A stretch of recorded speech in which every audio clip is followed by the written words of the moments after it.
for the other features of the system, meron silang section na branding, appearance, at saka audit trail. Sa branding, I think this is a really good idea kasi itong mga fields na to ay gamit na gamit all throughout the system. So, dahil meron silang ganito, hindi na nila kailangan bumalik sa code nila para i-hard code yung mga ganitong part. Kasi kapag binago ko to, nyari ginawa ko tong XYZ company, lahat magre-reflect to sa buong system na XYZ company. Hindi ko na kailangan isa-isahin yung code sa backend para mag-reflect. So I think this is a really good idea for this part. Ang problema ko lang dito kanina ay nung iniba ko yung picture dito, hindi ko na maibalik sa dati.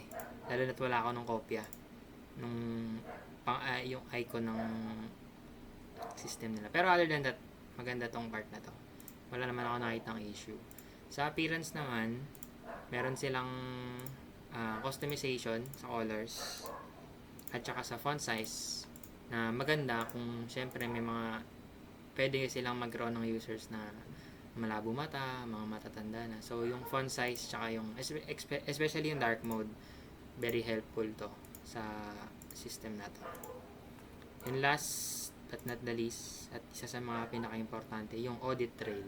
Dito makikita lahat, hindi ko sure kung lahat, pero most ng changes sa system nila makikita dito. So, for example, sa kaninang sinabi ko na may accidentally akong na-delete. For example, dito napindot ko to. Si location and convenience. Napindot ko siya, na-delete ko siya.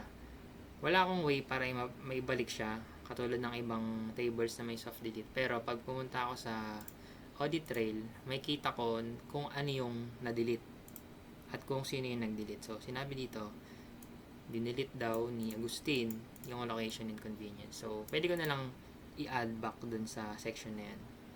So, this part is a really important part of the system para matrace kung ano-ano bang nangyayari sa system. Kasi baka mamaya may mga users na manggulo or may mga accidents na mangyari, accidentally ma-delete, ma-update. So, I think this is a really good idea